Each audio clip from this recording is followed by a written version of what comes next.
SpaceX Preparação, aula 10. Vamos lá?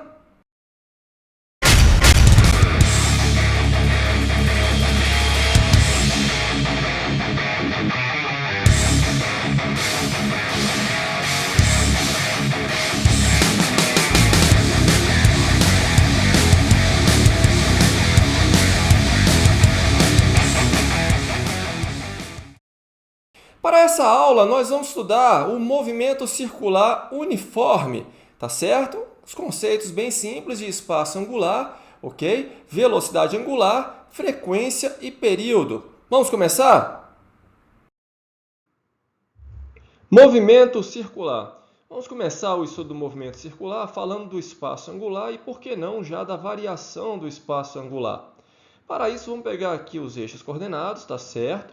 E vamos pegar aqui, olha só, um objeto aqui em vermelho, tá? Que vai aqui percorrer um arco de circunferência de raio conhecido, tá certo? Raio R. Observe aí o movimento. Bom, ele sai dessa posição e descreve esse ΔS ao longo da trajetória. Trajetória essa circular de raio conhecido R, tá certo?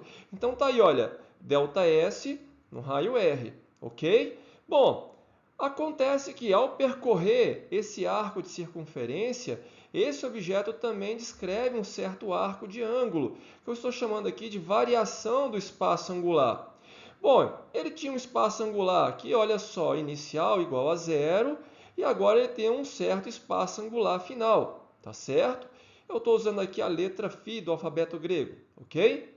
Bom, de tal sorte que o que nós temos aqui é o ΔΦ, ok? Bom, quem é o ΔΦ? Definimos o ΔΦ como sendo esse arco de circunferência aqui, ΔS, sobre o raio da trajetória, tá certo? Bom, já falando aqui do espaço angular, o φ, a unidade no sistema internacional é o radiano. Nós não usamos o grau, ok? Bom, olha só. Vamos pegar aqui, a partir dessa origem, ó, o vetor posição da partícula inicial e o vetor posição final, tá certo? Olha aí o vetor deslocamento. Repare que o vetor deslocamento aqui, olha, não é exatamente o ΔS, aqui é o escalar, tá certo? É aqui ao longo da circunferência, e o ΔR é a variação aqui na posição vetorial, tá certo? Claro que no limite, quando o ΔS é muito pequenininho, o ΔR praticamente se confunde com o ΔS, tá? Mas não é o caso aqui, ok? Bom, velocidade angular média. Definimos a velocidade angular média como sendo a variação do espaço angular, ΔΦ, sobre ΔT, tá certo? Bem semelhante ao que nós fizemos para definir a velocidade escalar média, né? ΔS sobre ΔT, e aqui eu também posso falar na velocidade escalar média, tá? ΔS sobre ΔT. Olha só, no Sistema Internacional de Unidades é o radiano por segundo, tá certo? Bom, falei, né, da velocidade média, olha aí, ΔS sobre ΔT. Qual é a relação que existe entre a velocidade escalar média e a velocidade angular? Bom, você já viu aqui que esse ΔS está relacionado com ΔΦ. Não é verdade? O ΔS vai ser o quê? O ΔΦ vezes o raio. Tá? É só observar na definição que nós colocamos aqui embaixo, olha. Bom, então a velocidade escalar média, olha, ΔΦ sobre ΔT é a velocidade angular média. Vamos substituir aqui. Vai ser igual à velocidade angular média vezes o raio da trajetória. Tá certo? Isso aqui vai ser bem útil para estudar o movimento circular uniforme. E falando nele, vamos lá, movimento circular uniforme. O que é o movimento circular uniforme? Bom, se eu pegar a definição de velocidade angular instantânea como sendo a taxa de variação do espaço angular, ΔΦ, no tempo, ΔT, quando ΔT tende a zero, tá certo? Isso aqui vai me dar, então, a velocidade angular instantânea. Acontece que no movimento circular uniforme, o móvel executa tal movimento com essa velocidade aqui constante, que vai ser exatamente igual à velocidade angular média, bem semelhante ao que nós fizemos para estudar o movimento uniforme. Estão lembrados? Bom, então a partir disso eu posso escrever a equação horária do espaço angular, tá? Bem semelhante à equação horária do espaço lá no MOVE, perdão, no MU, né? No movimento uniforme, tá? Bem semelhante, tá certo? Bom, vamos lembrar que a velocidade aqui, olha, v que é o que nós chamamos de velocidade linear, é ômega vezes r. Tá certo? Bom, gente, lembrando aqui, né, a velocidade instantânea desse móvel, ela é tangente à trajetória, porque é uma grandeza vetorial tangente à trajetória. E qual é o módulo dessa velocidade instantânea? Tá aqui, olha. É o que nós chamamos de velocidade linear, tá certo? Ômega r. Tá? Uma vez que a velocidade instantânea também nesse movimento é igual à velocidade média, tá certo? Sem problema, ok? Bom, falando no movimento circular uniforme, nós podemos definir ainda duas grandezas, frequência e período. O que é a frequência? Bom, frequência é o número de voltas no intervalo de tempo ΔT. Bom, no Sistema Internacional de Unidades, o tempo é dado em segundos, portanto, a frequência é o recíproco do segundo. Muito utilizado aqui, olha, o Hertz. Então, o Hertz é o recíproco do segundo, tá? Bom, repare o seguinte, muitas vezes se fala que a frequência é o inverso do período, não é isso? E o período, o que é? É o tempo que o móvel leva para descrever uma volta completa. Então, olha, uma volta completa em que intervalo de tempo no período, tá certo? Também é dado em Hertz. E a aceleração que nós temos para esse tipo de movimento, embora ele seja circular uniforme, é a aceleração centrípeta, que vai ser igual a v ao quadrado, a velocidade linear, ou o módulo da velocidade instantânea, como queira, dividido pelo raio. Tá certo? Então, v ao quadrado sobre o raio. Mas e o v? Vamos substituir o v igual a ômega r? Então, está aqui, olha, outra relação para encontrar aqui a aceleração instantânea desse móvel. Tá certo? Vamos para os exercícios? Então, vamos lá. Exercício do nosso material, página 43, número 26. Bom, se você leu o enunciado e observou a figura, você já concluiu que esses dois móveis devem concluir esse movimento simultaneamente. Tá certo? Então, vamos lá. Olha só, qual é o tempo que a partícula 1 leva para descrever esse arco de circunferência? Na verdade, é um quarto de circunferência, não é isso? Então, olha isso. Você vai pegar aqui o ΔΦ sobre a velocidade angular ômega, que foi dada no enunciado. Como é um quarto de circunferência, a variação aí do ângulo é de 90 graus, não é isso? Ou seja, π sobre 2 radiano. Então, o intervalo de tempo ΔT da partícula 1 vai ser igual a π sobre 2 ômega. E esse é o tempo que a partícula 2 tem que descrever a sua trajetória. E o ΔS, que a partícula 2 vale V0, não é isso? ΔS sobre ΔT é R, que é o ΔS, dividido pelo intervalo de tempo, π sobre 2 ômega. Pronto, está aí, olha. Essa é a velocidade que a partícula 2 tem que ter para que as duas se encontrem no ponto desejado, tá certo? Então, a alternativa correta, letra C. Olha, não tem segredo para você converter de graus para radiano. Só usar a regra de 3, olha. Lembre-se, 2π radiano equivale a 360 graus. Ou você pode até pensar, π radiano igual a 180 graus, sem problema nenhum. E fazer a regra de 3, tá? Não tem segredo, é bem simples para você converter aí de graus para radiano e vice-versa. Próxima questão, na página 43, número 27. Então, vamos lá. Olha só, vamos pegar essa figura aí e vamos analisar, tá certo? O que ele quer aí é exatamente essa projeção x aqui, olha. Então, você vai pegar esse ângulo aqui, o cosseno desse ângulo, e projetar o R, tá certo? Mas esse ângulo aqui, por sua vez, que é o espaço angular, é dado pela equação horária do espaço angular, tá certo? Só invertido, sem problema nenhum, tá? Ômega t mais φ0, tá certo?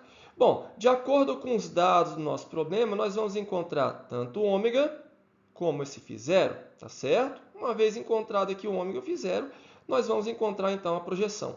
Tá? Então vamos lá, olha só.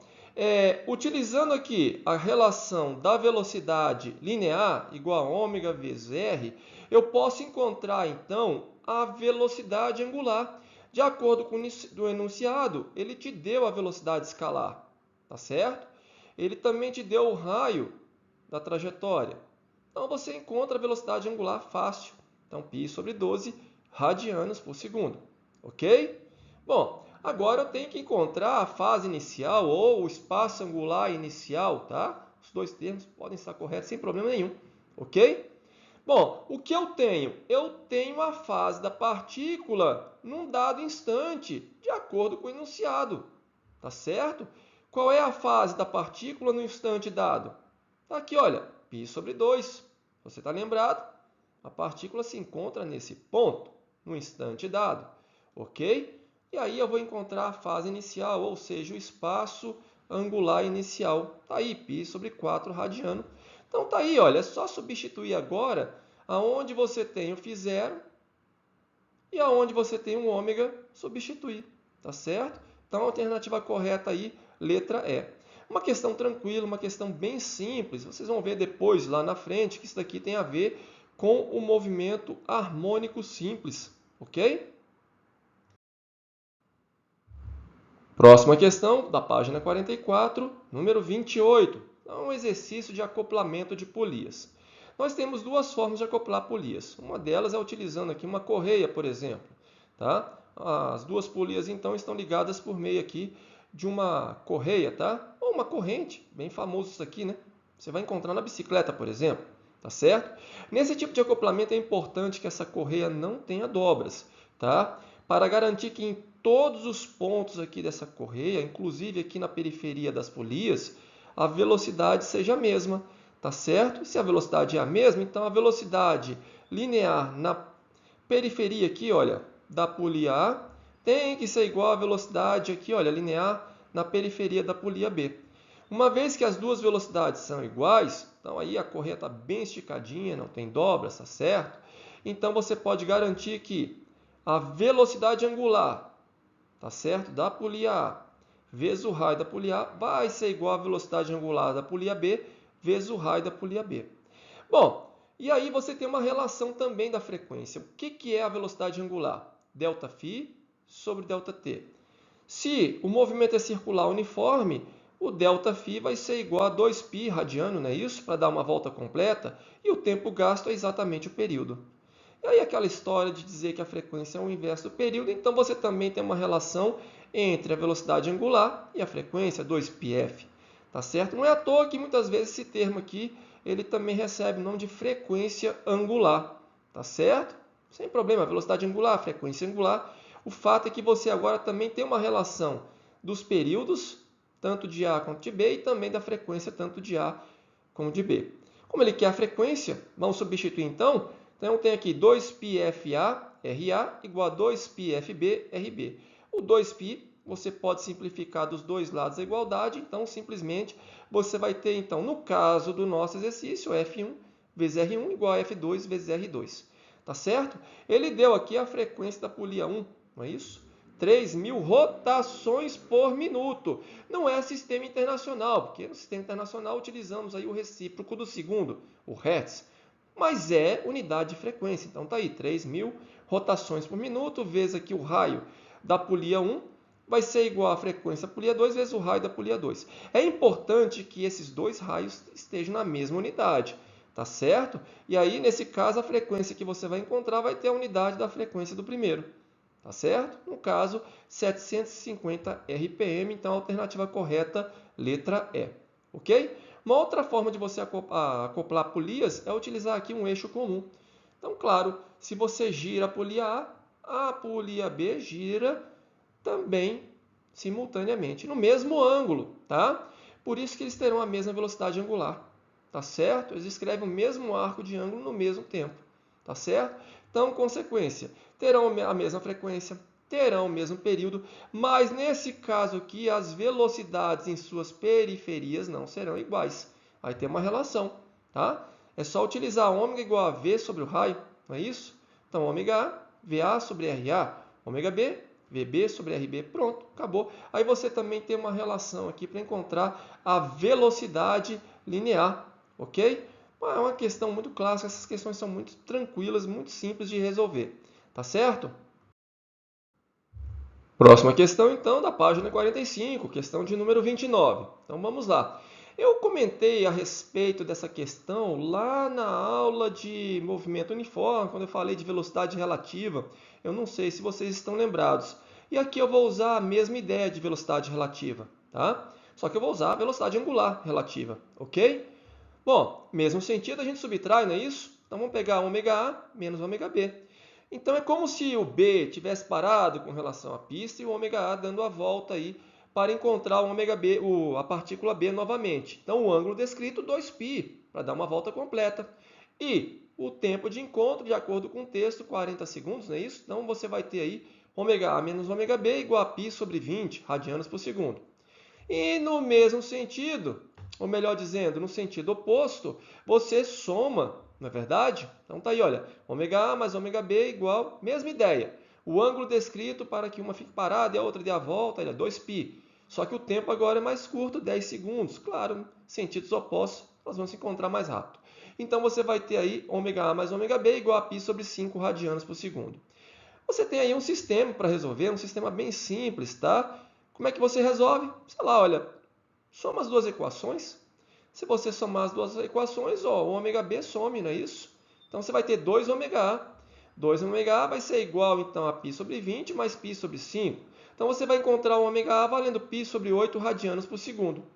E para você encontrar o ômega B, é só substituir, sei lá, nessa segunda equação aqui, o ômega A, não é isso? Você vai encontrar então o ômega B valendo 3π sobre 40 radianos por segundo, ok? Bom, eu não sei os raios, tá? Poderia até pensar aqui em termos de velocidade linear, mas eu não tenho os raios.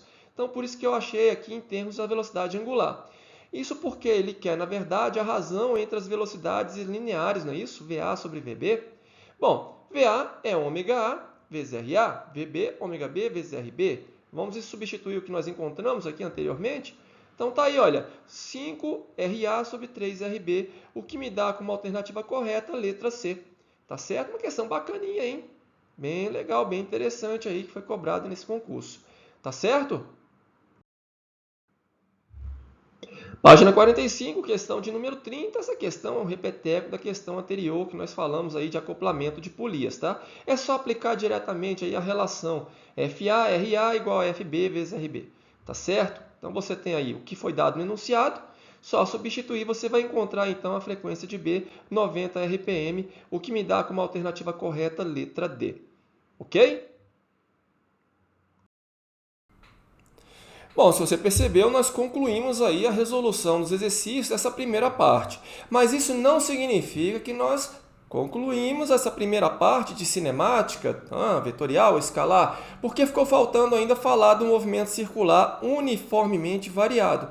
Esse assunto não é muito explorado aí no concurso da SpaceX. Talvez aí nos outros concursos, dos institutos militares, por exemplo, ITIM, AFA, mas a SpaceX não aborda muito. Mas aqui nós vamos falar desse assunto sim. Porém, teremos exercícios extras aí para as próximas aulas. Tá certo? Não é inscrito ainda no nosso canal? Se inscreva e ative o sininho. Compartilhe esse vídeo aí, faz o canal crescer. Se gostou da iniciativa aí do curso e da aula, dê o seu joinha. Até a próxima aula!